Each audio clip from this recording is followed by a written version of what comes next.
Jack Saville, Sam Rosati, welcome to Acquiring Minds. Thanks for having us. Thanks, Will. Good to see you, man. Good to see you, Sam. Jack, you bought a fencing business after going through SM bootcamp run by Sam here. Sam, you will be familiar to many listeners. You've been on the podcast a handful of times.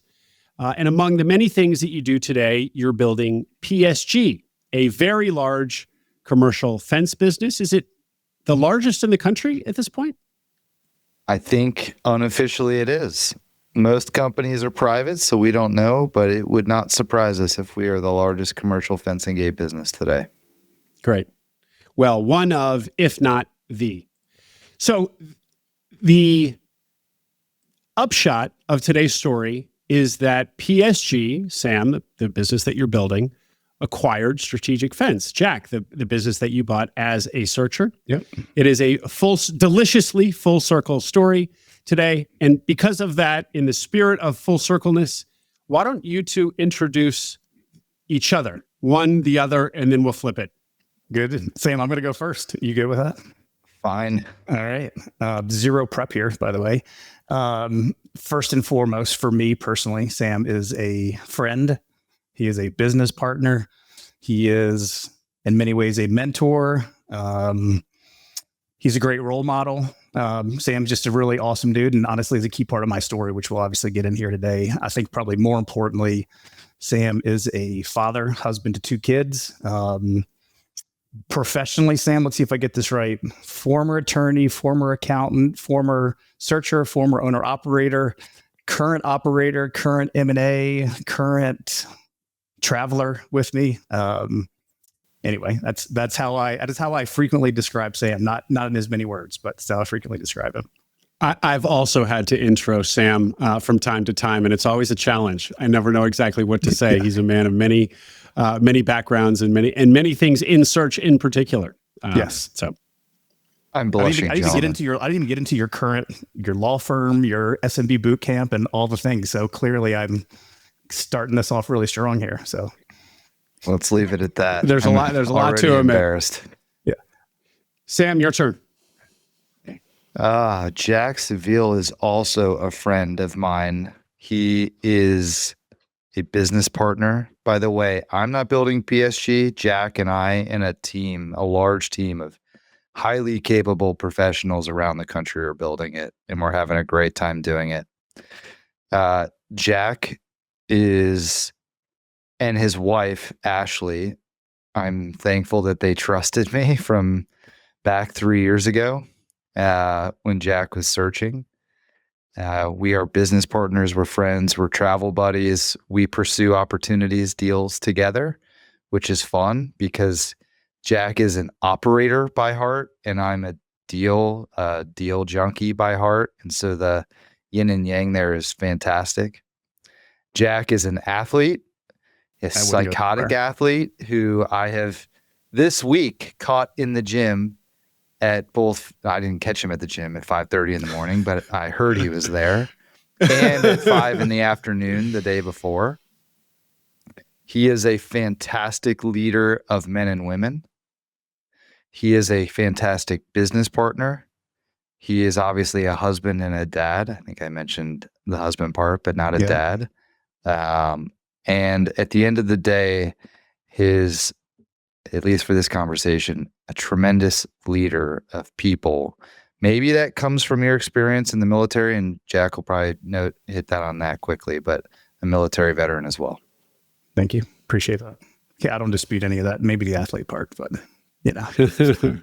5 p.m. and then 5 a.m. again the next morning, Jack. That is impressive. We're getting older, Will. We're not, that's how it goes. That translates to me going to the gym less, not more, Jack. It is my mental health reprieve as much as anything. So anyway. Great, guys. Thank you for letting me lean on you and doing my work for me there. Jack, let's hear some of your background in brief. Give us whatever is relevant that led you up to wanting to buy a business. Sure. Super high level, born and raised Virginia, to working class mom and dad, and decided at a kind of late age in high school, if you will, that I was drawn to the military. So decided to go to West Point and spent, my 4 years there, graduated in 2002, got some exposure to infantry soldiers during my time there, and decided that being an infantry officer is what I was made to do for my time in the Army. So spent 5 years as a project engineer, project manager for a Richmond-based commercial construction firm, was really drawn to building things, frankly, and it's, commercial construction, now fencing, super tangible, which has a lot of appeal to me personally.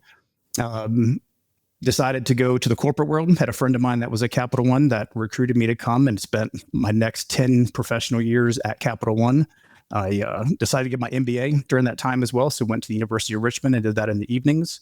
Had our second child during that time. And kind of when I started to approach the age of 40, I had kind of thought about searching, thought about acquiring a business. Didn't really know what all that entailed, but, was really drawn to it. And the older I got, it was more and more apparent that if I don't go do this and do it full time, then it's frankly just never going to happen for me. So why were you drawn to it, Jack? I think for me, it was like, there was a lot of things. Like just the concept of ownership has always been very important to me.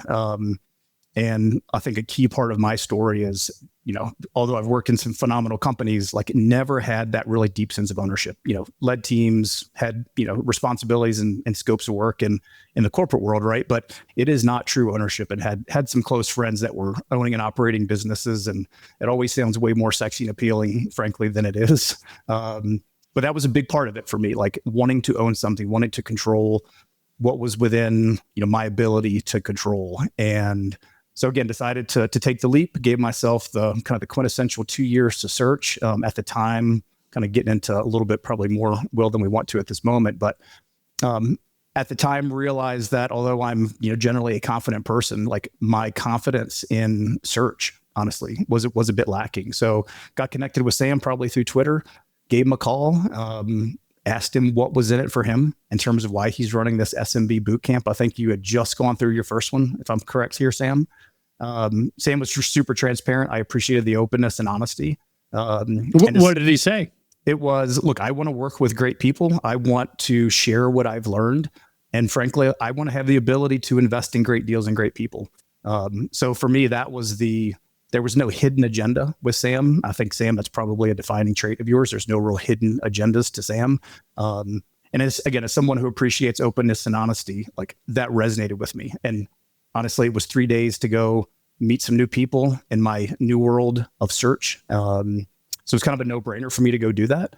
And honestly, while I was there, I think I had maybe submitted 2 or 3 LOIs, maybe 2 LOIs at the time, and literally built my future deal team from that event. So my attorney team to my lender to my insurance provider, like literally Sam does a great job, but I'm not plugging your boot camp here, Sam, right? But for me, that was very, very important to kind of my search journey. And obviously it's led us to where we are today too. So I'll pause there, Will. Feel free to probe on any of that. So thanks. Can I ask you a question Thanks, that, Jack, I think you're the one that says this, and I don't want you to forget to tell it. Yeah. That part of it was, with the kids at the age your kids are at, being able to show them through your action that, ownership and taking the bull by the horns in your life is something you can do at any age. And you wanted to show them that through your action and not just through words. Yeah, for sure. And honestly, like what I will tell people frequently is I'm a big fan of that we as parents are always setting an example for our children. And that example is a good example or it's a bad example, but it is an example. And for me personally, again, great corporate jobs here, right?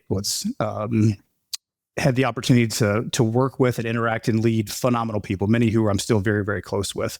But I just personally was not proud of what I was doing on a day-to-day basis. So I'd come home, my wife and I would cook dinner. I'd go to whatever I was doing in the evenings, but very, very rarely would I talk about work. And it was neither good nor bad. Like I just didn't talk about it because honestly, I wasn't very proud of what I was doing. And had this realization as I approached 40 and, my daughter's 19 now, my son is 16, and this was, call it 5 years ago. So kind of those early teenage years for them, that like I wasn't living up to like who I wanted to be, honestly, as a father, and decided, again, it's kind of now or never. And again, a key driver for me has always been like, who am I as an example for my children? Sam, we talk about it even like earlier just this week when we were together. And I think, Sam, one of the things that you tell people about PSG is like, for our kids to look back and say, my dad did that, right? And I think that like that is an important motivator for me. It's also an important motivator of like, look, I'm no better or worse than anybody else, frankly, like relatively smart people here, right? But like, my dad did that and I can go do it too. So that's something that I want my kids, as we all start to look at our legacy here, right? Like, I want for my kids to look at their father and say, he set the right example. Anything's possible. Just go do it. That was awesome. Why? Let me just press on you a little bit. Sure. What about being a small business owner or business owner builder is so worthy of the admiration of teenagers? Like, we are taking a massive risk with buying a business. And I think, I think you have an appreciation for it as you're considering it. You're having an appreciation for it as you're starting to go down that path. You certainly don't realize it until honestly, it's probably too late. Like when you're in the middle of it is how big that risk frankly can be. Right. So I think part of it is like a willingness to take risk. It is a willingness to say that this is something. And for me, like owning and operating a business, like regardless of kind of how I mentally got there, like that was something that, my kids would see me read the books or listen to the podcast, whatever was going on at the time, right? And they kind of would ask the question, like, why are we listening to this again? Honestly, some of them were your early podcasts, Will. And it was like, do I really have to listen to this guy again? Like, why are we listening to this on the car ride, right? And it's like, so then I would start to talk about, this is something that I'm strongly considering, or this is a dream of mine, or this is something that I want to go do. So it was, I think for me, it was like the example that I'm trying to set. It's less about going and owning and operating a small business. It is having a big dream, going and pursuing it, and doing it with conviction and like, frankly, and willingness to take those risks too. So it's attributable to small business ownership. It's attributable to, you want to go back to school and get a master's, PhD, whatever it is, like go do the things that are hard. So yeah. Sam, give us a little bit more on SM Bootcamp. So when Jack came in, it was one of the very early cohorts. That would have been 22? May 22. Yeah, May 22. That's right. 22. May of 22, which in hindsight was the second cohort. And so obviously now looking back, I had no idea what I was doing, just like Jack had no idea what he was doing in search. So it was a perfect match.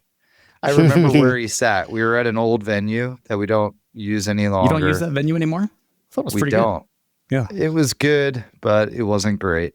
So I remember where he sat, and I always generally remember the people that stand out in one way or another, right? And generally what that means is they have like an aggression to them or a figure it outness that there's just nothing that's going to stop them from getting in the seat.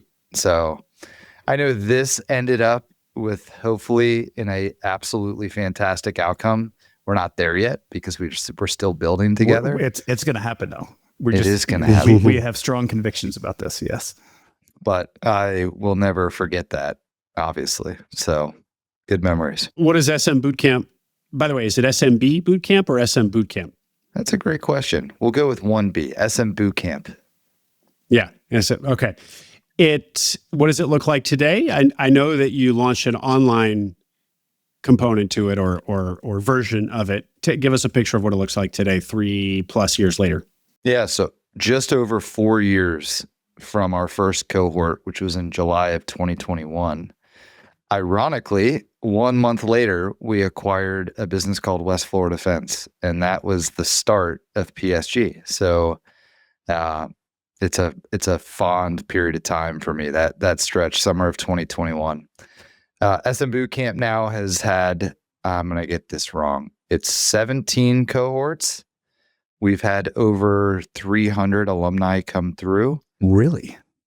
So I have seen a lot. I have the benefit of having seen a lot. Very fortunate to see that. The reasons for doing it are still the same. I have fun. I feel like I get to share all of the lessons with people who have a chance to change their life the way ETA did for me. ETA kind of took me out of a really tough career spot I was in. So I still get to pay it forward. I still get to invest in great people. I think I just invested in a pair of alumni that came to boot camp together or separately, partnered, and then went went home, acquired a business, and I'm fortunate enough to be on their cap table. So that's a perfect example. And then I have not done this as much, but I have had the chance to meet people who don't end up buying, but they end up wanting to partner or work together in one form or another. And Jack ended up being a great story of kind of both of those things. But bootcamp we run live. That's still our core, most popular program is the 3-day live in person in Tampa. Cohorts of 20 people. We bring our deal team. SM Bootcamp has a team of 5 now. So it's a real group of professionals, investment banking, private equity. Several of us have bought small businesses. And then now that our alumni is so big, or alumni base, we bring back people who have come through, they've acquired, and they're in the seat. And some are doing great, some are struggling, and everything in between. But we give everybody the tactical playbook. And I think if there's one thing that we've seen is generally the people that come through are a little older. They're not the traditional search fund 25 to 28-year-old post-MBA. They have had a longer career. They're a little older. They want to self-fund, buy something maybe locally. And the reality is they buy a bigger business. Like Jack's business that he bought was a bigger than usual business for a self-funded searcher. And that tends to be what our alumni buy. Great.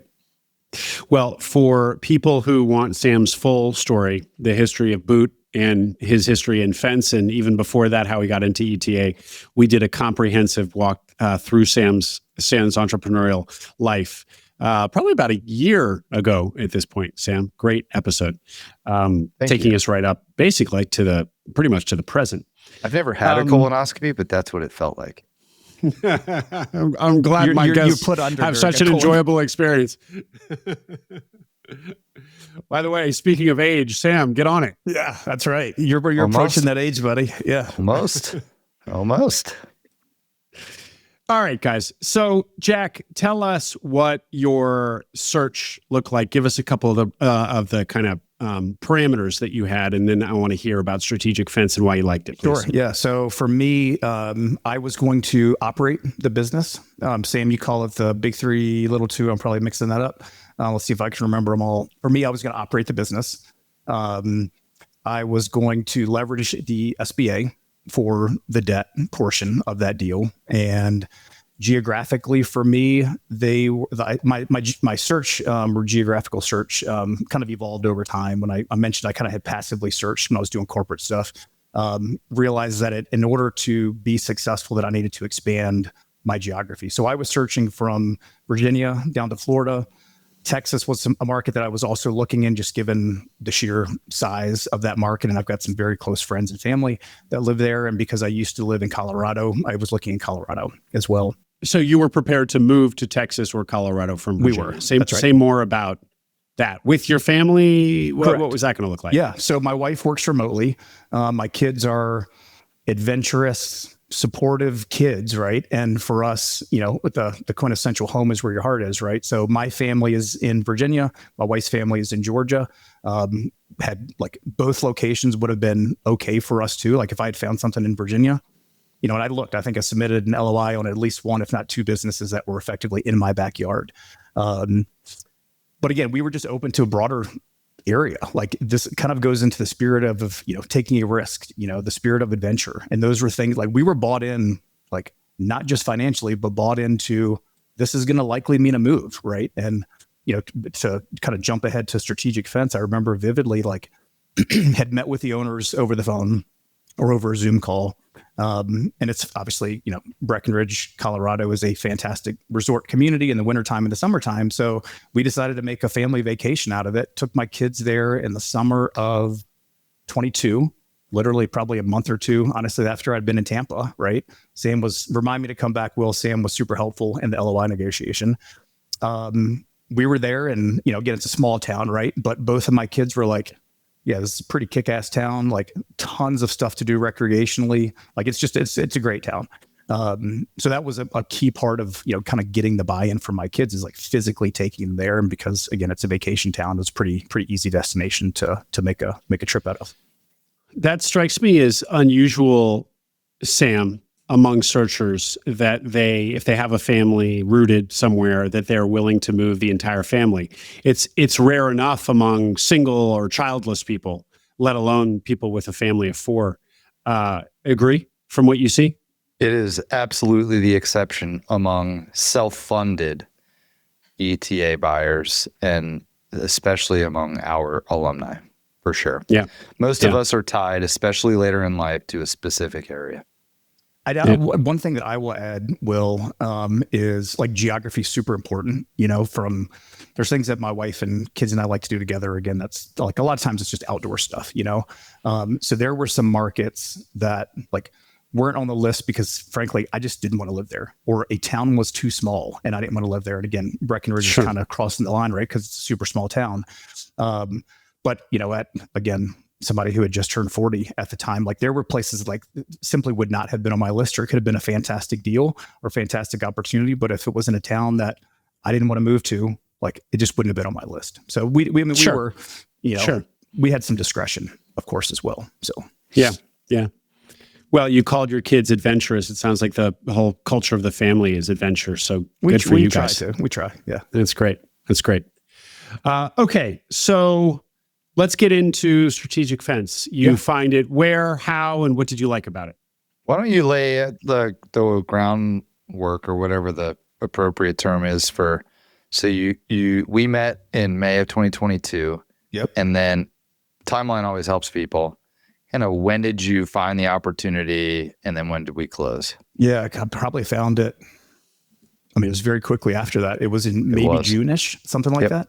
Because again, I remember our relationship, like it was super kind of new, fresh at that time too, right? Yep. So Sam and I are frankly building trust. We spent 3 days together, and now I'm calling him to ask about negotiating an LOI, right? So like a ton of trust that I think we built in each other, quite honestly, in a very, very short amount of time. So that was June or July timeframe. Again, met with the sellers in Breckenridge after having some phone calls. This was through Biz Buy Sell is where I found the listing. I'll add, one of the things I really did not enjoy during my search phase was generating deal flow. And it went so far as I got connected actually with a member of our boot camp that Sam may remember, a gentleman by the name of Joe. And he was working with some offshore partners at the time in Pakistan. I was curious. You start to hear, and a lot of us hear, offshore partners and all the things that can potentially afford one, both in search and operations. So I was intrigued. Joe connected me with this offshore partner. They helped generate deal flow for me. They were, good, bad, or indifferent. They were signing NDAs on my behalf, right? Literally just to crank through deal flow and putting, once a week. I bet you they probably looked at 50 to 60 deals and would put, maybe 5 to 6 in front of me that kind of met my search criteria. So they were really helpful in kind of generating deal flow, but then also just kind of weeding through that noise on my behalf. The gal that was working with me then, we're still working together at PSG, 2.5, 3 years later.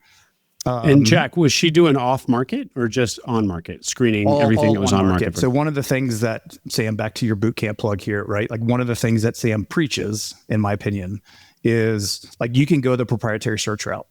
Nothing wrong with it, right? But like it is a big hurdle to convince a seller who is not intending to sell, and you're a self-funded searcher with limited resources and limited time. Like if you want a higher chance of success and to do that quickly, go for the deals that are already on market. And for me, that was, Biz Buy Sell was a big source of that.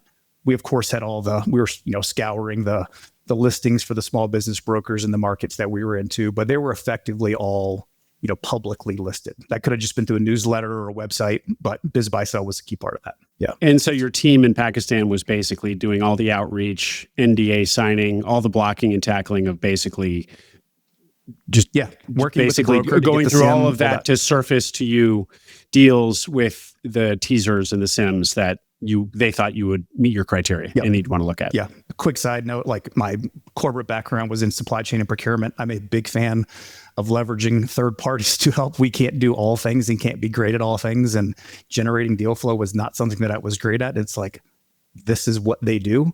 Why not go down that path in a really low risk, low cost way? So that was how, again, that was my approach, after some trial and error to generate that deal flow. So, and no, we're not sharing the name of that resource because we want to hog it for ourselves.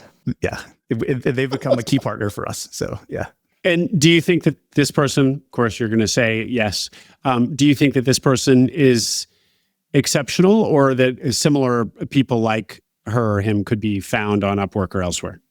I personally tried Upwork, nowhere near the capabilities of the resources that we're working with at our offshore partner now, from English proficiency, verbal, written, analytical skills, Excel skills, like work ethic through the roof, like fantastic. I mean, the people that we work with in many respects, they're not as close to a friend as Sam is, and as an example here, right? But like, we send each other birthday gifts, like effectively have become kind of business friends in that regard. They just happen to live on the other side of the world, and honestly a little bit younger than we are, but hungry, go-getter, like want us to succeed just as we want them to succeed. Jack, give us some sense of the financial parameters, the size that you were looking at. Yeah. So for me, my parameters were effectively, call it 750 to $1.5 million in SDE revenues, whatever those may be, but margins in like the 15 to 20% range. And then so for strategic fence, it was kind of that, it was very cleanly in that range. I'll just say, like, to not overshare numbers here, because they're still a operating part of our business, but very cleanly within that range, really healthy margins. It was a husband and wife seller team, super high integrity, just good people. And that's, I'm sure others have come on your podcast and just talk about how important the seller is, right? So they very much fit that criteria for me. We invested a lot in one another initially, like they hold a seller note, right? So just that partnership and that relationship was something that I weighted very heavily as well. And it must have been great to be able to have Sam as a diligence resource, or for informal sure. Though it might have been. But you didn't go looking for a fencing business? I did not. No, I mean, I was not opposed to construction though, because again, when I left the Army, and I did a little bit of construction stuff in high school, right? Like the normal summer jobs that many of us have. But again, I had been in commercial construction for almost 5 years, give or take. And so was very comfortable with the construction process, right? So again, for me, like that was an industry that may not have been the top of my list, frankly, but like it was something that I very seriously considered.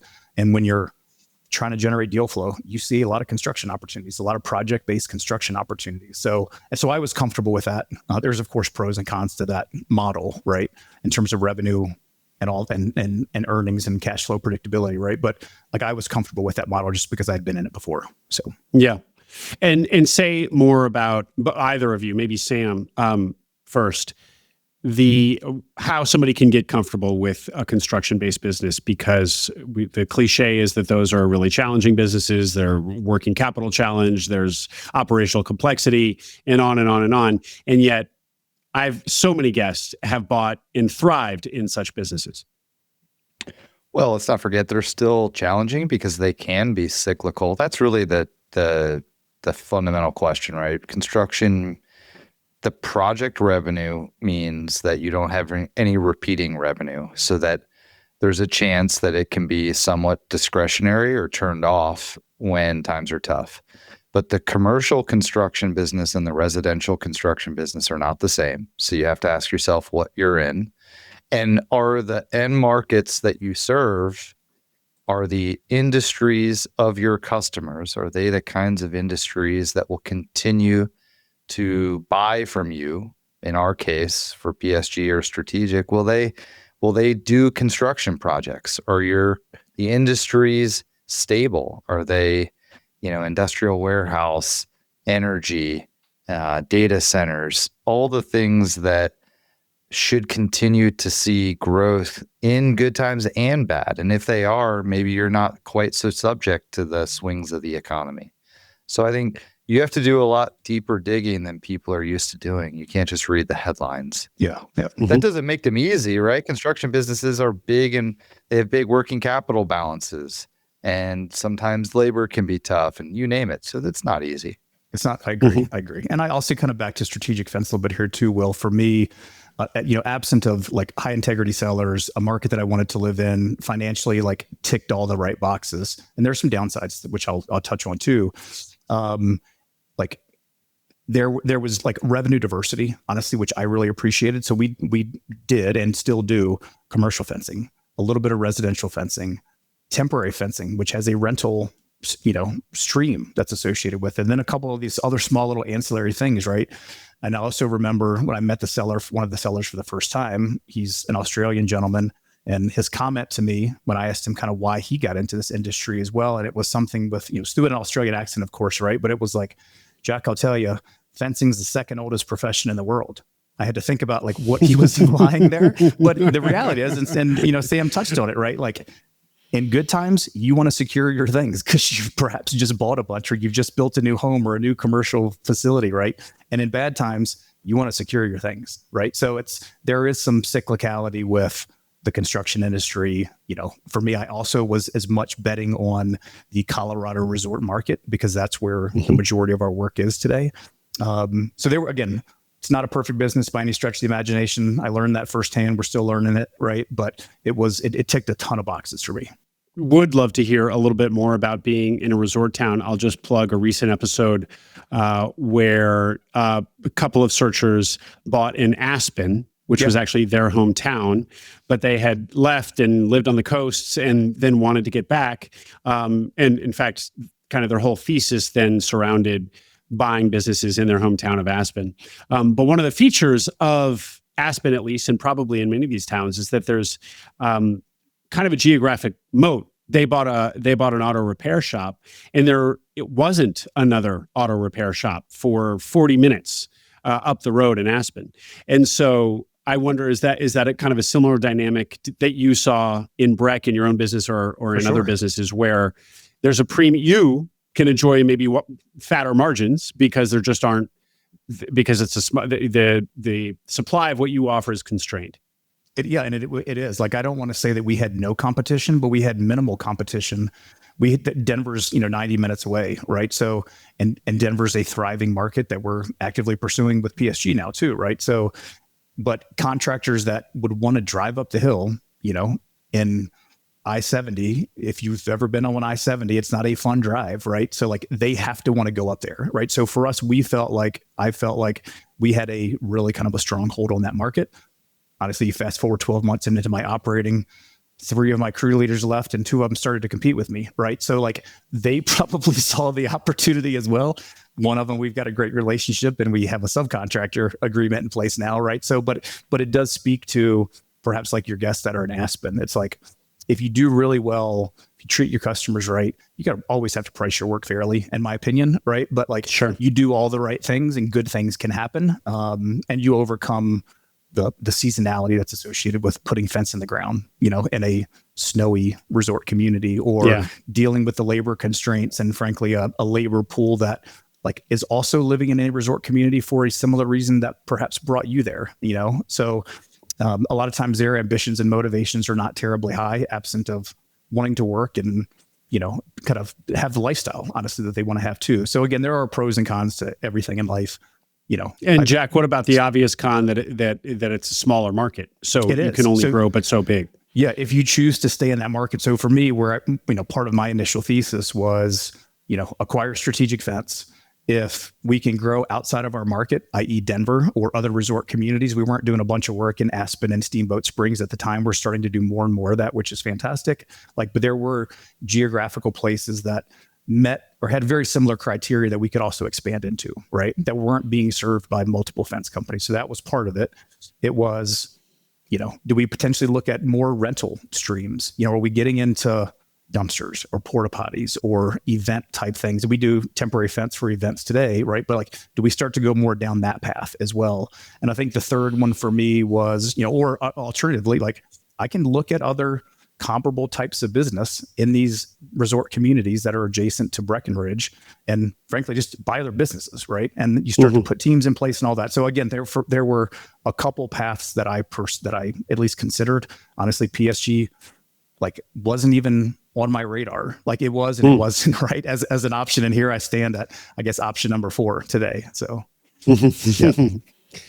Sam, you had mentioned that the strategic fence that Jack bought was a little bit bigger than is common for self-funded searchers. I did hear Jack say that the target range was 750 to $1.5 million of earnings, and this was kind of in that direction. So that actually feels to me, Sam, like the ideal. That's what we always say is the ideal for a self-funded searcher, 750 to $1 million, call it. But of course, guest after guest after guest often isn't able to actually get that. Do you agree that that's the ideal, but that basically it's actually rare for a searcher to actually get their hands on it? Yeah, look, it's just harder, right? So the businesses that self-funded searchers target are also the targets of all sorts of buyers, private equity-backed platforms that already exist. They are typically like, why do we all want size in an acquisition? Because it's a proxy for maturity of a business. It's really simple. It means a lot of things, but that's like the distillation of it. So, and also, like, I just want to say it, we're trying to be respectful of our partners in not sharing too many details. So that's why we're not giving you like the numbers. I know that's juicy for many people. Suffice it to say, Strategic is and was in a really nice size range for a self-funded searcher. And that is rare. Thankfully, the bootcamp alumni have found a way to get a hold of slightly larger businesses. And as a result, mostly what they're buying are more mature companies. But because of the competition in the SMB space now, a lot of people are being forced to buy things that are smaller, 3, 4, 500,000 of SDE. And I think it's worth saying what Jack bought, what I've bought in the past, even when bigger, are still a job. When you buy a small business, you are buying a job, no doubt. Yep. So even if you have more than $1 million of SDE, it doesn't matter. You're still buying a job, just like your friend is who buys 400K of SDE. So let's hear about the acquisition itself. You mentioned Sam and him helping you work through the LOI negotiation. Sam's own partner features here. So tell us that story and what you would share. Yeah, I will say one of the key parts, honestly, too, of the successful transaction, the sellers hired a phenomenal business broker. He was a guy local to Breckenridge, knew the market, had been trying to work with the sellers and selling their business because they were at retirement age, like for many, many years. Just a very level-headed, like, I knew that he wasn't working for me, but he very much met the definition of he was working for the transaction. So I give him a ton of credit in that regard. My first offer was one that I felt was fair. It was inclusive of working capital. Fast forward through probably 4 rounds of negotiation, working capital became the issue, like, of us potentially getting the deal done. And so through conversations with Sam, and I was also trying to minimize some of the downside risk as well. So again, through those conversations with Sam, we structured a forgivable seller note. I effectively offered full price. I offered them like they're asking, but again, through a pretty healthy seller note and structuring it in a forgivable fashion, like that's how I kind of mentally bridged that gap, at least from a risk standpoint. And then can we hear more about the mechanics of that? Maybe Jack, feel free, or maybe Sam, since you probably teach this at Boot, talk to us about how a forgivable seller note works, how it mitigates risk, and particularly in this deal, since we got an actual example we can use. Yeah, I'll do my best, and Sam, I'll obviously chime in here too, right? But so of my total deal of the total purchase price, 20% was through a seller note. And the way that we agreed to structure it was the first 2 years were a interest only, like no principal for the first 2 years. So that really helped with my initial cash flow for those first 2 years. We also structured it in a way where there was essentially a floor. So we looked at the last year's revenue and said that if we don't hit that same revenue number, I didn't tie it to earnings or gross margin or anything like that. Like, we tied it to revenue because we felt like that was fair. Like, that was within my control and I couldn't manipulate revenue, right? If we didn't hit that previous year's revenue, kind of pre-transaction, then that year's principal payment would essentially be declined by however much we didn't hit that number by. So we have a nice little table that's in our seller note and all the things, right? So in a bad year, right, like, I'm potentially not paying back that year's principal. And it was over the course of 7 years. Again, first 2 years being interest only, so no principal. So a 5-year amortization, it was whatever the prevailing interest rate was at the time, a lot lower, frankly, than it is today. I have to do send quarterly financials to them just to show them that ongoing health of the business. They're still the landlord as well. So there's ongoing relationship that remains there as well. But again, that's how we structured it.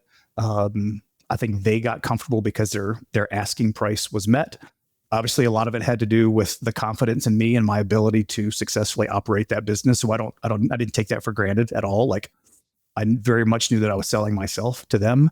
But anyway, that's kind of how that was the key part of the deal, absent of kind of working through the working capital, so.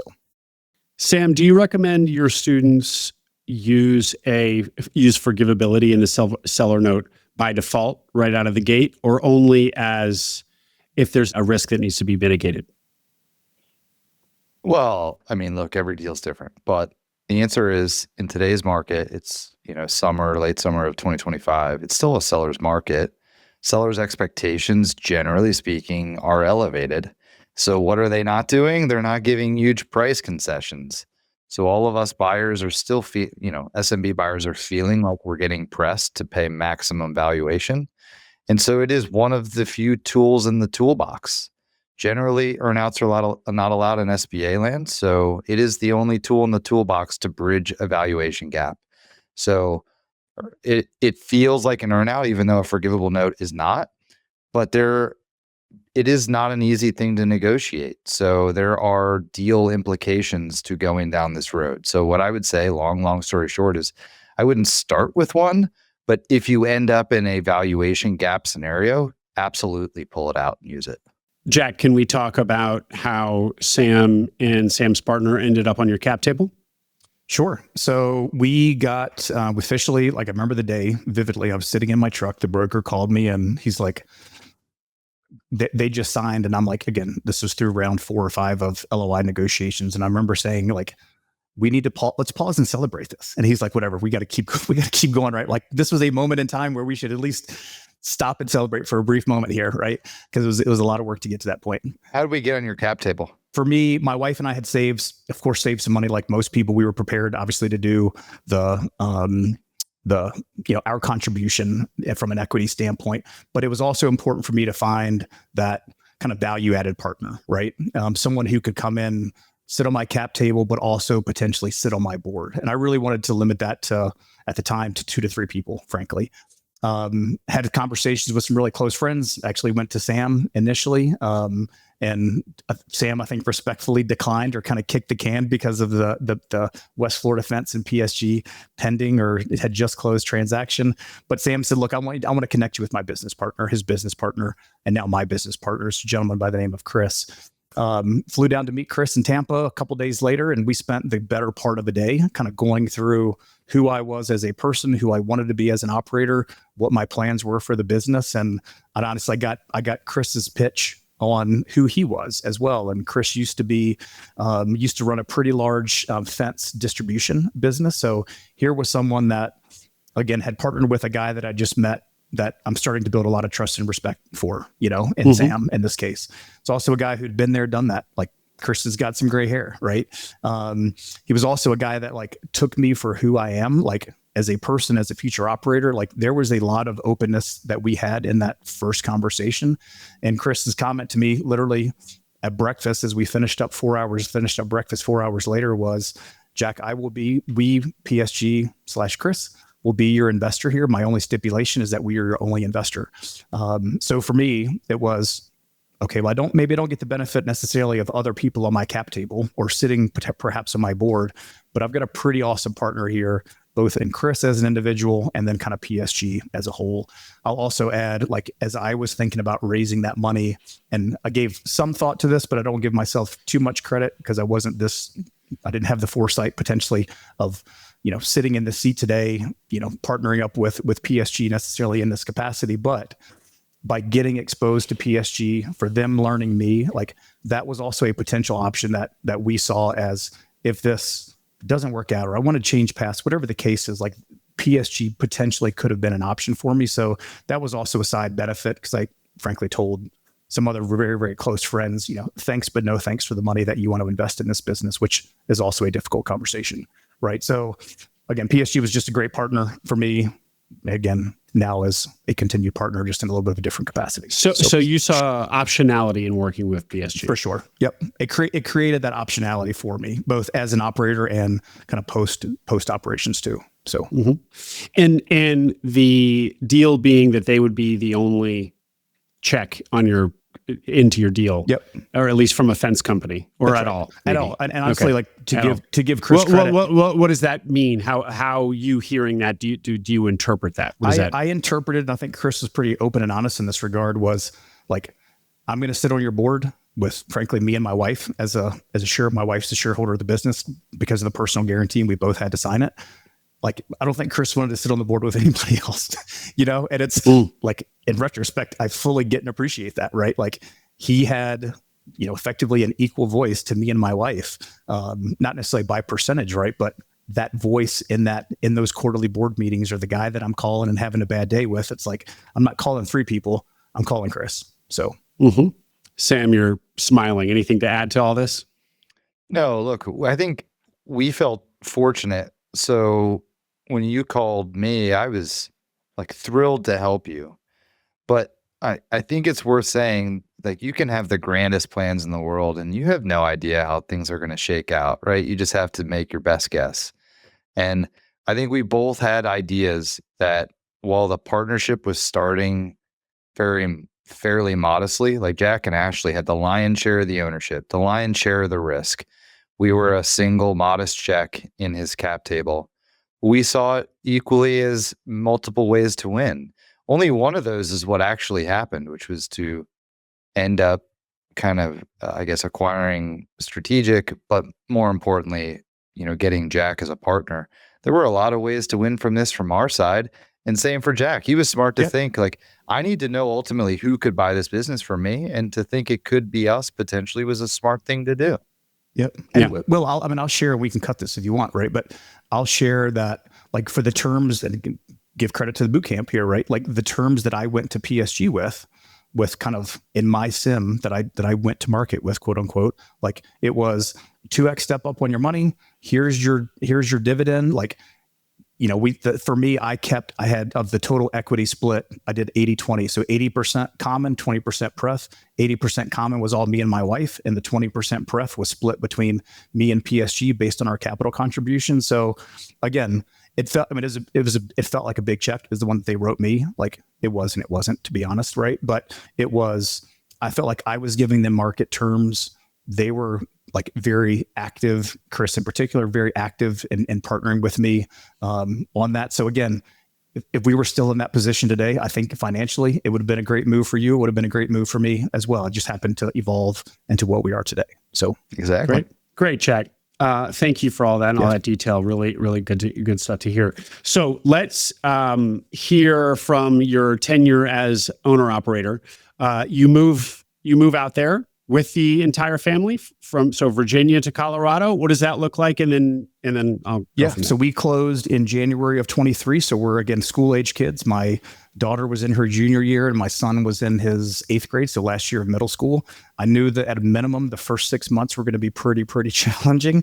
So I decided to move out to Breckenridge, rented a house in an adjacent town, moved to Breckenridge by myself, and started to operate the business. I was traveling at least, I would just go back to Virginia once a month, and my wife and kids were kind of out to Colorado once a month as well. So every probably 3 weeks is really what it averaged out to be. Every 3 weeks we'd see each other. In hindsight, 3 weeks away from your family, month after month after month after month after month, like, gets pretty old as well.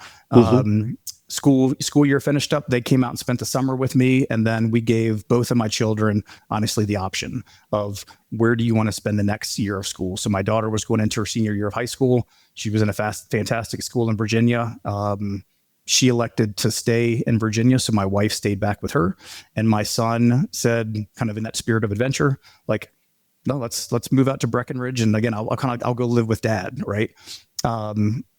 Again, in hindsight, I love both of my children tremendously, as we all do as 3 fathers that are sitting on this call here, right? But, like, the relationship that I built with my son, with that time that we had out there together, from skiing 2 days a week, right? Saturday and Sunday, we're skiing every week. Summertime rolls around, we're mountain biking 2 days a week, like, taking him to school, picking him up from practice, things like that, like, missing our wife and sister, and his mom, like, the relationship that he and I have through that time, even if this thing I was telling this to a guy last night at happy hour, like, if this thing completely failed, right, and I lose my house and all the things that we all tell ourselves in those really, really bad days, without question, I would trade it all for the relationship that I now have with my son. Like I will never get that time back. He's one of my best friends. And it's tough to say that as a first 16-year-old son, right? You obviously still have a father-son relationship, right? But like the relationship that he and I have built, again, I would trade it for anything. So, and love my daughter equally. If she happens to listen to this, she fully knows that as well. But just it is a different relationship that he and I have. And honestly, my wife will tell this too. The relationship that she built with our daughter through this geographical separation. Again, it's really, really hard on a marriage being apart for that period of time. But she wouldn't trade that, I don't think, as well. So, and Jack, was this like a we'll take it 1 year at a time thing? Or our plans were for all of us to be together, and I will add, without speaking ill of the school system in the Breckenridge area, we did not have a great educational experience for my son. So the second summer that I had been operating, my wife moved out and said, we are putting my son Luke in a different school system. Like that's just what we decided to do. So that was either going to be a private school in a nearby town, or it was going to be in Denver. And we made the decision to say, based on her work and her travel schedule and all that Denver was the path for us. The downside for me personally was literally just get my family now under one roof. The week after my family moves back into our Breckenridge house, like we're down in Denver looking at rental houses. Like I remember it was, I don't want to say traumatic, right? But it was like, you just got here. Let's enjoy being together. Now we're looking at continuing this geographical separation. But instead of being 1,700 miles apart, we're going to be 50, 60 miles apart. So anyway, not a fun part. Honestly, was probably a bit of a motivator for me in terms of like what I wanted to do next. In this case, work with PSG directly. Mm-hmm. So. And just before we turn our attention to that, Jack, tell us a little bit about how you found being an operator. So for me, I think we all hold many of us that are searching and want to go down this path. I think we think we have a healthy respect and appreciation for what it takes. I think until you're in it and until you're getting punched in the mouth every single day, 30, 40 times a day, you don't truly appreciate how hard it is and how challenging it could be just on you personally and all the things that go with it. So I will add that like I got a lot of joy in leading the team and building the relationships and doing really hard things. I also recognized for me that like a huge part of my why is having a big impact, like solving big problems and having a big impact. Operating a business of effectively 25 people, right? Is like, it is impactful. Like you are impacting, like you're writing the checks, right? Their paychecks every single week. You're impacting the lives of 25 people. But I honestly wanted to do more and bigger. And I missed having a peer group. I missed having the impact on, really, really big problems instead of the small tactical problems. So it's not to say that I didn't enjoy operating, but in many respects, like I felt like there was something more for me that would really give me that joy and fulfillment. And again, I'm, still early days of PSG, right? But like I'm finding that, and it's also reaffirming that my why is solving big problems and having a big impact. Jack, that last point you make about feeling impact or maybe lack thereof, that being an operator of a 25-person business surprised you that you didn't feel. What do you think? Say more about that. That's kind of new to me. And what do you think maybe you missed or you would forewarn listeners about on the sense of impact on a day-to-day basis? Yeah, it goes back to a little bit, frankly, of just like the resort community that we were in. So I've no other operators, right? And they're in a bigger market, and there is, I don't want to say that there's an endless opportunity, right? But like there are many paths that you can go down to frankly increase sales, right? To hire more people and to chase a bigger market and all these things. In Breckenridge, Colorado, like there's inherently a ceiling to that, right? Like, again, I've talked about the labor issues that we faced, but there's, unless we pursue a different market, which is really, really hard, like, again, labor, capital, all the things that go into doing that, right? Like my personal time and where I'm going to spend my time. Like there was effectively a cap. So for me, there was this recognition, and again, maybe it was my failures as an operator here too, but like there was a recognition on my part of like something would fundamentally have to be different in order for me to get past that, subscale, small business, call it what you will, right? And again, to give Chris and Sam credit, like I remember we had the conversation of like, would you ever consider joining us? Like it wasn't the path or the plan that I had gone down, but good or bad, like it planted that seed in my head and it really started to make me question again, back to my why and why I'm doing this. And again, being away from my family and all these things. Right. And it was like, this is a path to go. Like my why became clear, and now I had a path to go do that with great people as well. So it's again, decisions like this, like there are lots of different factors that go into it of what gives you fulfillment and joy and drives a big decision. So I think it was all of those things in totality versus just the one instance or the one recognition or the one component of a $4 to $5 million business, so. Does that help? It does help, but I do think even though there was a lot going on there, Jack, that for the audience, there's an important, maybe general point to take, which is that in a small market and one that has kind of in your case, a geographic kind of moat around it for better and worse. So from a pure dollars sense, we already talked about it, that's a weakness to the business because it can only get so big. But it also sounds like, now this is the part that's important to the listener, that that can feel constraining as an entrepreneur. So you get in there and once, you're through your transition and your J curve and you feel like you kind of figured it out, you might not be able to get it beyond $500,000 a year in SDE or $1 million a year as SDE. And to those listening who are still sitting in a W-2 and think that buying a business and having $500,000 or $1 million of SDE sounds amazing, and it is, once you're there and you realize there's nowhere else to go, it might feel a little not great after a while. I'm going to answer your question a little bit differently. Okay. Because again, back to Chris planting a seed with me, our business partner, I remember distinctly, he asked me and he said, Jack, you have acquired a fantastic lifestyle business. Do you want to be a lifestyle business operator? And honestly, the other seed that he planted was, I think you're underutilizing your talents.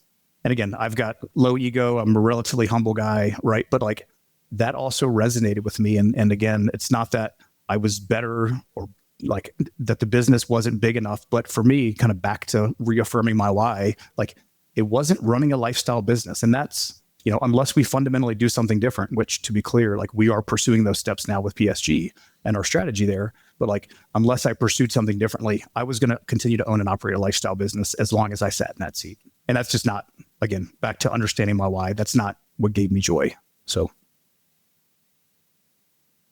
probably not the answer that you were hoping for with your question, Will. But Sam, from your perch at SM Boot, is any of this resonating? You want to add to anything? Absolutely. What I want to add is that the experience Jack had is way more common than you would imagine. People think, first of all, this is not a question for Jack, or this is not an issue of do I want to be an entrepreneur or not. It's like, what seat do I want to be in? What do I want my life to look like? What do I want my business to look like? And a lot of times the idea of being an entrepreneur, the lens we have for it, because we can go to the internet and read, like you can start something or you can buy something existing. Well, you have no idea what it's like to be an entrepreneur in that framework until you do it. And so I'm trying to take some pressure off anybody who's listening to say, just because you make a decision to buy a small company with an SBA loan and potentially move, and then you realize this is harder than I thought, even though I read the books that told me it was going to be harder than I thought, that's okay. It's okay to find out that maybe I changed. Maybe there's also, Jack's talked about it, this is not the right analogy for various reasons, but like a little bit of PTSD related to that time because he was away from his wife and his kids and a little bit isolated and doing something so new to him, running a small subscale business. So this is all hard. And all the people that come through boot camp and close go through this. There are names you all would recognize who have said multiple times, like, I'm not sure I was meant for this, or I'm not sure I want to do this forever, or the city I bought in, I really don't want to live here forever. So I have two options. Either sell the business, or bring somebody in that can run it. And that way I'm free. And so I think the punchline for people listening is this is entrepreneurship. You have to weave it together with your life. And if you think the direct path is going to be the path that you take, that's not true. But if you never try, you'll never know. Yep. And if Jack never bought strategic and then realized that maybe another path was for him, we wouldn't be here on this call. Yep.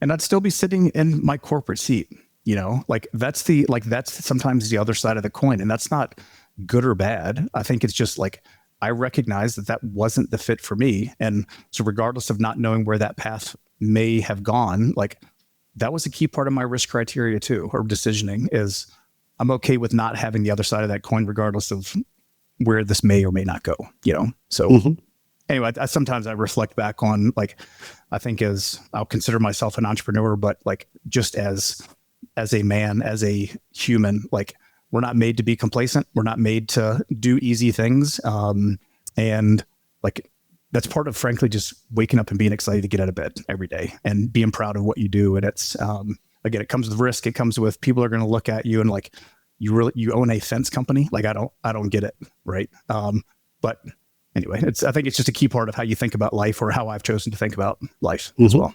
Mm-hmm. Thank you, guys. It's great. Well, bring us up to the big decision here, Jack, and how you pivoted out of where you found yourself. Yep.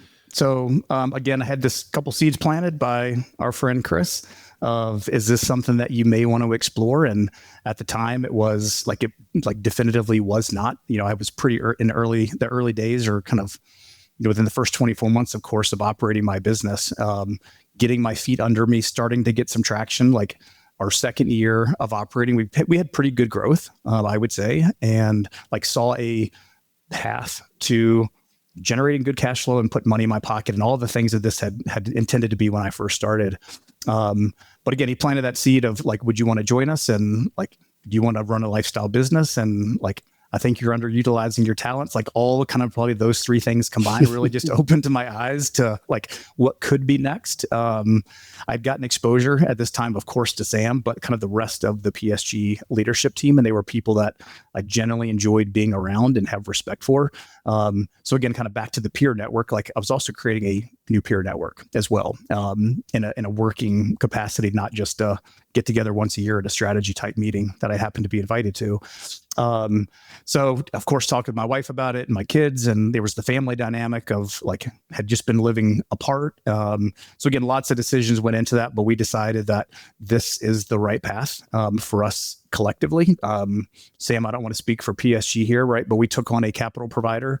It was me, but right, took on a capital provider that I think gave PSG a little bit more flexibility and leeway into, potentially also going down this path. So it was just good timing, I think, for everybody involved. We've all got the same goals. We had the same goals and now very much have the same goals in mind. And anyway, it became somewhat of an easy decision. Like once I had started to go down this path mentally for me as well. I'd say the biggest holdup was, I think what a lot of sellers deal with, and we talk with sellers today, and they're frankly, a lot of times their biggest concern is, what do I tell my team? Like you feel in some ways like you're quitting or you're abandoning them or whatever the case is, right? You tell yourself all these falsehoods. But like that was probably for me, the biggest thing for me to mentally get over of like, what is the message that I take to my team? Because again, I'd only operated for 2 years, right? And they had gone through the trauma of having a new owner in place. So Sam, you want to add anything? I do. So I think it was actually a relatively fortunate thing. We were both coming to the same conclusion. I think Jack and PSG at around the same time. On the PSG side, and this was about 1.5 years ago, we were growing a ton, the old-fashioned way, but also through acquisition. What was not growing a ton was the leadership team responsible for keeping the train on the tracks. And we looked around at our network of people we knew and trusted, and asked the question, who could we bring on board to help us on this crazy journey in a good way? And Jack was not an obvious choice, but the obvious choice. he probably doesn't know this, but I'll share it with him now and see if he blushes. I remember we were in Phoenix at a crappy restaurant in downtown visiting one of our locations. And I essentially said, I don't think we have a choice but to find a way to get Jack on board anymore. And so it was very clear to us. Like, this was not this. Both of us were fortunate to be here, to be clear. And so we ended up, I think there was a step there where we weren't sure if PSG was going to be the right acquirer of strategic because of a whole bunch of considerations. But we knew we needed Jack. And so we went down a road to see how we could get Jack, but potentially not strategic. And we realized like that was another limiting belief that we had, that strategic could be successful under our watch. And so that's when we got to the conclusion that we could acquire that business. We just had that intermediate step of taking on a capital partner, which, Will, we've talked about that on a podcast. We recapitalized the business with a private equity firm and then immediately turned our attention to bringing both Jack and strategic under the umbrella. So before you partnered with private equity, Sam, strategic didn't really fit the profile of fence company that you guys were targeting. Then when you did, it loosened up your criteria a little bit, and strategic fence could fit. No, I think what we had was and this is a common theme. I don't know if we pointed it out enough, but sort of self-limiting beliefs are so common, and we both struggle with them. When we formed PSG 4 years ago, we thought we were going to be a Florida-focused commercial contractor doing fencing gate. Now we're a nationwide installer of perimeter security broadly defined. So what it has become has so outgrown our initial thoughts and beliefs in spite of that. And so here we are, we looked at strategic and said, well, wait a minute. It is exactly the kind of business that we would ordinarily buy, except for a couple things. It's in a bit of a smaller market, number one, and you generally can't put fence in the ground year round there. But why does that make it a bad candidate? It doesn't. It just means we have to manage around those things, manage around seasonality of labor and working capital and find new ways to grow. And so that's what, in order to build a big business that you read about in the newspaper one day, sometimes you have to change the beliefs you hold on to dearest at the beginning. And I think to be fair too, like, I think we're still on that journey with other conversations that we have, whether it's other acquisition targets or where do we want to be in 12, 24, 36 months, Absolutely. right? Like, these aren't things, like, we didn't just click that or flip that switch and say we are no longer self-limiting in our beliefs. Like, had a conversation with a gentleman yesterday about literally the exact same thing, right? And so I think we're all collectively still learning this lesson and like being willing to take on the right risks for the right reasons too. So anyway, back to your point around the theme, like, I think it's a really healthy theme to highlight. And Sam, this management hole you were needing to fill, and that Jack was the ideal candidate for. What role was that, title, responsibilities, and why was Jack the fit? Other than he's amazing, but the actual, he just told me to go figure stuff out, I think, was the actual job description. I'm pretty sure we said that to each other 4 days ago. Right, Again, right. We're going to be saying that for a while now.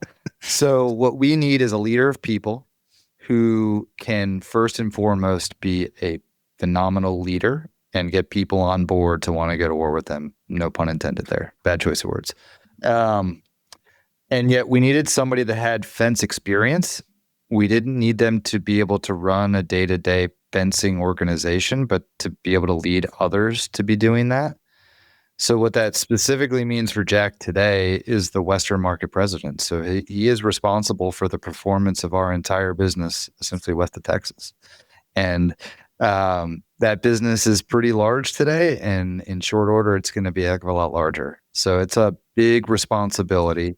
It makes Jack's life and roles and responsibilities change day by day, for better and for worse. Yeah, but that's also the exciting part too. Again, not to compare it to that opposite side of the coin of the corporate world, right? Like, maybe you're changing job every couple of years, right? Or you get a new manager every 6 months, but like, it's exciting not knowing what might be next, or helping to figure out who's the next target to help continue to build PSG in a respective market. So I think that is also very much scratching that entrepreneurship itch that has been there for a while. That's kind of started in earnest with my search. And, so even though it's a little bit of a different capacity, it's just, again, it's a bit more fulfilling too. And Will, give you some more detail here, just because it's helpful. Yeah. What it also meant is when we transacted in February, it meant Jack had two very different roles. One was as the shepherd of strategic fence. He needed to find a leader to take over that day-to-day role, and Jack is and was and is responsible for making sure that progression is successful. But then to also go help us oversee and grow the locations in the Western market that we have today. And as we spoke earlier this week, we were on the road pursuing a very fruitful conversation with another business owner that would fall under Jack's purview in the Western market. So you talk about a role that changes every day and has a lot of excitement to it. And Jack's my financial partner too. So we're getting to go build wealth in our own pocketbook every single day. It's exciting, even though it's not SMB ownership strictly defined. Yep. And on that point of ownership, Jack, that had been a central driver for you when you started out on this journey. How do you think about it today and the ownership that you have? Obviously, you have equity in this enterprise, but you are not the owner. So how do you think about that? Yeah, just to be completely transparent here too, it is a journey that I am still on. Again, not to overshare conversations that Sam and I have here personally, right? But it's there is nothing that is limiting me today within PSG to go figure out how we run the Western market and to contribute, of course, at the PSG level. And if there's a day where I don't feel like I have ownership, or that I'm waiting for something from someone else to give me, that's a self-limiting belief, and I need to work through that. So again, I am still very much on my own kind of mental professional journey here, but I'm doing it with people that say, just like Sam said to me earlier this week, just go do it, man. There's literally nothing holding you back. How many places are you going to find that, absent of if you're owning your own business, but you're constrained by whatever your debt or that self-limiting belief or your fear of the PG, right? But it's my kind of growth, it's continuing. So I'll leave it there. Well, let's put a bow on that. We had a real conversation around that. In our business today, we need entrepreneurs that can act as if their P&L is a $5 million revenue business, even though we're many, many times bigger than that. We need people to act like they are where the buck stops. They are the sole owner, because execution is the most important thing. And if we get caught, building a capital C corporation where things are slow and there's a lot of red tape, we just won't grow the way a small business will. So we have to strike a balance there. So we talked about that. And Sam, I think this is an important point with respect to the fact that you partnered with private equity. Can you name the fund? Yeah, of course. Bertram Capital out of San Francisco. So you partnered with them, which of course means you sold a chunk of the business. We don't know the details. And often when that happens, the entrepreneurs, the owners will roll equity and work there for a while, but it's kind of very often kind of the end. In this case, it feels like it has a different flavor. Maybe this is common and I don't realize it, but it feels like a different flavor because it seems more like you got an infusion of capital and you, the original principals, are continuing to be just as involved in pushing it forward as you were. Is that correct? Is that in fact a slightly distinct format? Yeah.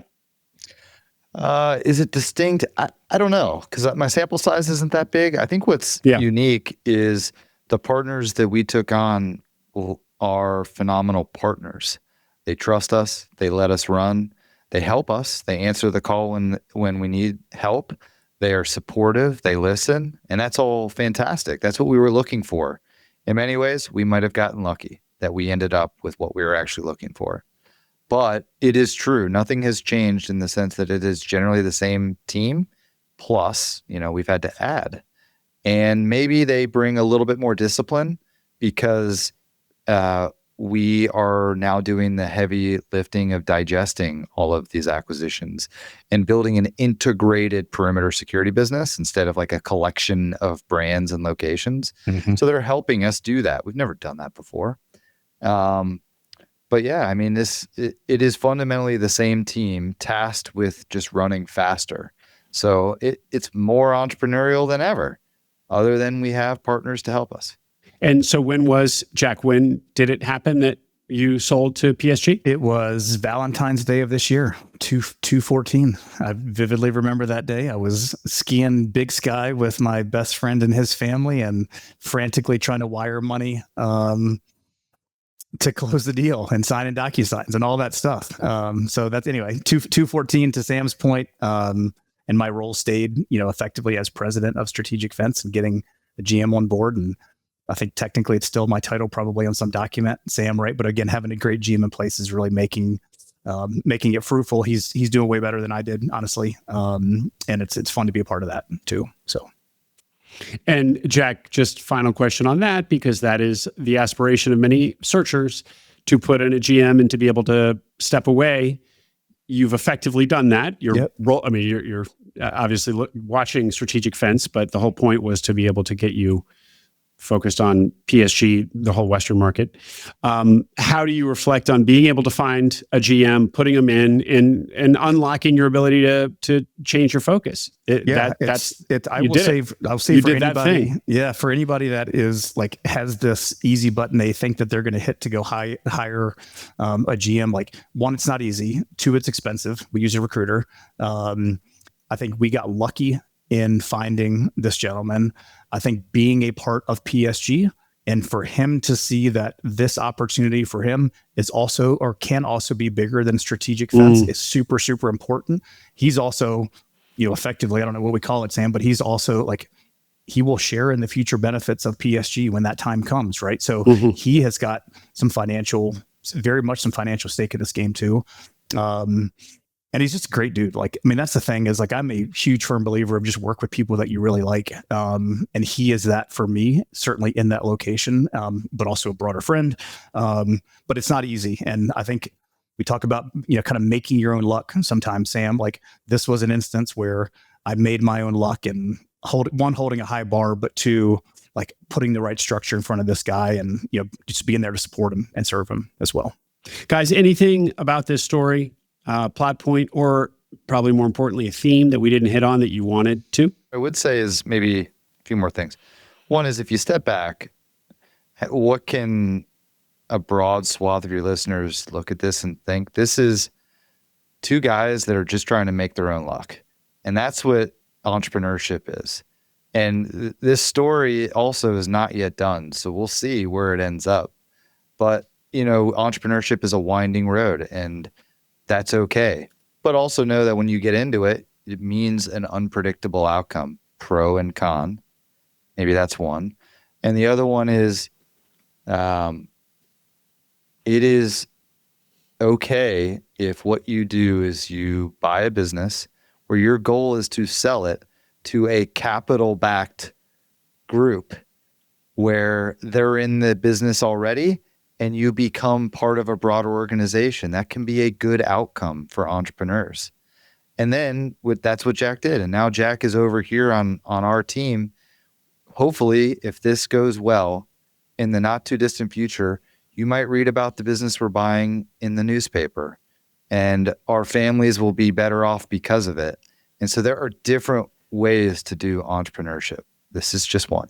Jack, anything else? Or if not, that's fine. I mean, I would say just in one maybe closing thought for me, and like we talk a lot about like knowing your why in terms of like when you get into search and closing on that business, and when you've got literally everything that you have that's on the line to do this, like knowing your why is super, super, super important. I think it's also healthy and good to continue to question that why. And honestly, like just as our business is evolving with PSG, like my why probably evolved as well. And so asking yourself, that why question over and over and over again, and being honest with yourself and being willing to adjust when it makes sense for you and your family is important too.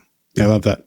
Well, guys, what a fun story. And I love the philosophy that you brought to it. It sounds like you guys have, great conversations over beers late at the bar after a long day, or when you miss your flight and you're stuck in a Vegas hotel or whatever it is. We've gotten a window into what seems like a really exciting and healthy relationship. And of course, the full circle nature of this. And Jack, Sam, maybe to your point about Jack's journey, how just getting in the game, not to oversell ETA, but just getting in the game puts you on a path that can take you in interesting yet very unpredictable places. And as you said, Jack, that path for you is still very much unfolding, but it's cool to see where you've ended up. That's it. Yeah. And where we're going, So good stuff, guys. We'll include links to both of you, your LinkedIn's, so people can reach out if they want to. Right. Sam, you're very easy to reach. It's too easy. Anyway. Yeah.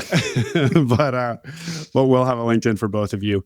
Jack Saville, Sam Rosati, thank you guys for coming on. Appreciate it. Thank you, Will. Thanks. See ya. Thanks, Jack. Thanks, Sam. Talk soon. Hope you enjoyed that interview. Don't forget to subscribe to the Acquiring Minds newsletter.